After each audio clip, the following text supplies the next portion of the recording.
Hello and welcome to A Positive Start. I'm going to read to you today from Jesus, the Man, the Mission, and the Message by Milo Connick.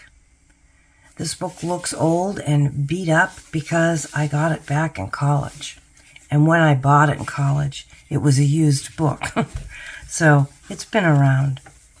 But to gain a better understanding of Jesus, just like the title says, the man, the mission, and the message, this book offers a perspective that I've not read in other books of this kind. And because I'm watching The Chosen, it prompted me to go get this book and read it. And so I figured I would share it with you. Part 1, The World. Jesus has indelibly influenced the world. His birth date marks the division of history into BC and AD. His life and teachings have caused millions to model their lives after him. His death and resurrection have resulted in his being called Lord by the largest group of worshipers in the world. It may not be far from the truth to claim that all the armies that ever marched, and all the navies that ever were built, and all the parliaments that ever sat, and all the kings that ever reigned put together, have not affected the life of man upon this earth as powerfully as has that one solitary life. But how did the world influence Jesus? He was not born in a vacuum, nor was he reared on another planet. He was born with a heritage, a race, and a nation. He soon acquired a language and a religion.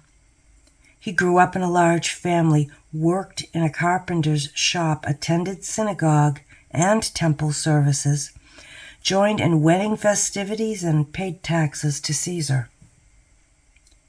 Whatever else Jesus may have been, he was a man of his milieu. We err if we transpose him to the 20th century and create him in our own image. He must first be understood in the context of his own world, the legacy, the land, the law, the life, and the legends. The Legacy, Chapter 1. If a visitor from outer space should ask us to define an American, we would at first be hard-pressed for a rational reply. We couldn't point to a common national origin, a common racial background, or even a common language. America is a melting pot. We have fallen not from a single family tree, but from a forest. The only thing we have in common is our history. Once we understand this basic fact, we can begin a definition. We can review the highlights of our heritage: the discovery by Columbus, the landing of the Pilgrims, the Boston Tea Party, and the Revolutionary War, the Declaration of Independence, the Constitution and the Bill of Rights, the war between the states, and Lincoln's Gettysburg Address, the war to end wars, and the more recent events which have plunged us into a position of world leadership. To be an American is to remember and to share a special history. Jesus was a Jew. His people adhered to diverse theologies, embraced differing cultures, and exhibited varying racial characteristics. One of their most distinctive features was their sense of history. It bound them together and made them a separate people. When they celebrated the Passover, when they heard the law being read in the synagogues, when they taught their children the tradition of the elders, they nourished their feeling of uniqueness. In Western civilization, a man's life begins at birth. For a Chinese person, it commences at conception. But for a Jew, life starts with Abraham, traditional ancestor of his people. This is why Matthew began his account of Jesus with the words, "Abraham was the father of Isaac." We cannot gain an adequate understanding of Jesus unless we acquaint ourselves with the legacy bequeathed to him by the forebearers of his faith.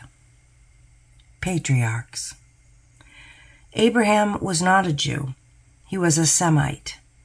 Although most Jews are Semites, most Semites are not Jews. The Semites formed that much larger division of the Caucasian race which included the Babylonians, Assyrians, Armenians, Phoenicians, and other peoples of southwestern Asia, and the latter rightfully laid claim to the Hebrews and the Arabs. The term Jew was not used extensively until the 6th century BC. When the southern kingdom of Judah lost its independence, many Hebrews were taken to Babylonia. Far removed from the Holy Temple and the Holy Land, they were forced by necessity to develop new forms of religious expression and organization. The layman's religion of the synagogue eventually resulted. When these exiles were released from Babylonian captivity in 538 BC, they returned to Jerusalem, where the natives quickly noted their altered religious practices.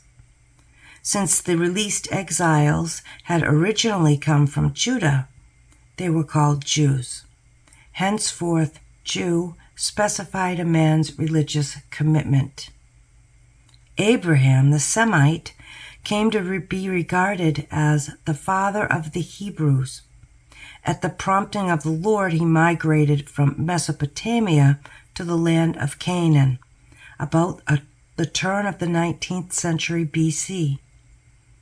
The established settlers called him a sojourner.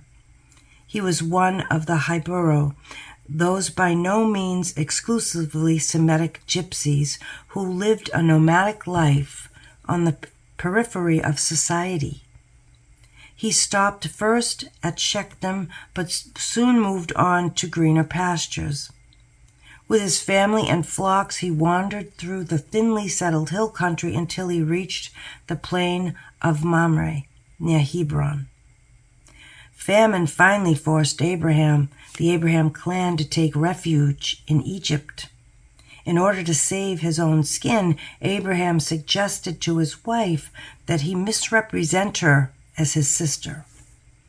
Although Sarah was, in fact, his half-sister, this was not the relationship under which they were living. The Pharaoh's scouts soon noticed Sarah and took her to their master to be his wife. As the Pharaoh's brother-in-law, Abraham profited handsomely. Angered by Abraham's deceit, God sent plagues to punish the Pharaoh.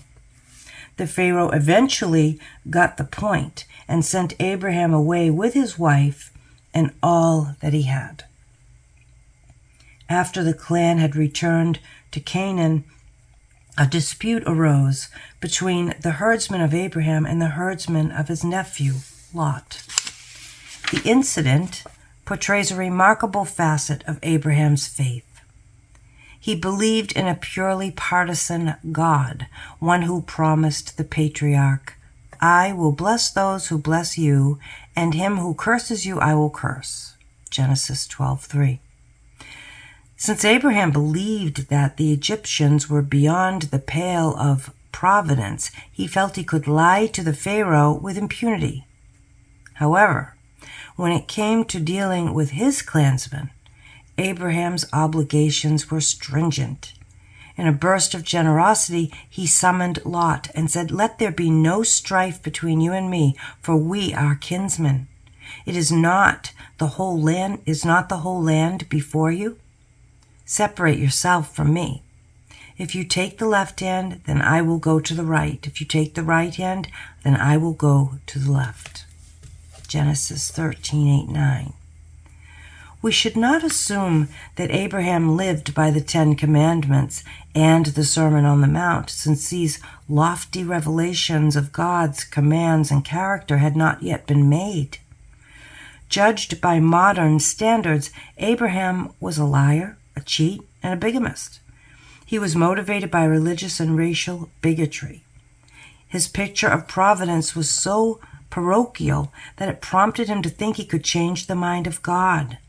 Genesis 18:16-33. We honor him for the strength of his faith, not for its limitations, which he shared with his contemporaries. When God spoke to him, he heeded as when he went out, not knowing where he was to go. Hebrews 11:8. By faith he sired a son in his old age, and by faith he nearly slaughtered him. Genesis 22:1-14. It is little wonder that to such a man the Lord promised, "To your descendants I give this land, from the river of Egypt to the great river, the Euphrates." Genesis 15:18. About 1800 years later, Jesus reportedly quoted Exodus 3:6 as proof that Abraham still lived in the presence of God. Mark 12:18-27. And nearly 2 millenniums after that, convinced Christians continue to derive comfort from singing, "Rock of my soul in the bosom of Abraham." Abraham was succeeded as tribal head by his son Isaac and his grandson Jacob. Jacob warred incessantly with his red-headed twin brother and craftily stole from Esau his birthright and his father's final blessing. His triumph was temporary, for Esau's hostility forced him to flee for his life. All was not lost, however, for in a dream at Bethel, Jacob received a renewal of the promise that the Lord had made to Abraham. He would inherit the land, produce a mighty people, and through them bless all the families of the earth. Forfeited by these assurances, Jacob made haste to Haran, acquired a harem from among his kinsmen, begat 12 sons, prospered, and prepared to make peace with Esau. In a nocturnal dream beside the river Jabbok, he wrestled with an angel and was crowned with a new name, Israel. And I will stop there. In the next section of this book, we begin with Joseph. So I hope you found this interesting. I hope you learned something. And I wish for you a beautiful day filled with God's blessings. Love, light, peace, hope, good health, joy, and so much more. I'll see you tomorrow. Bye-bye.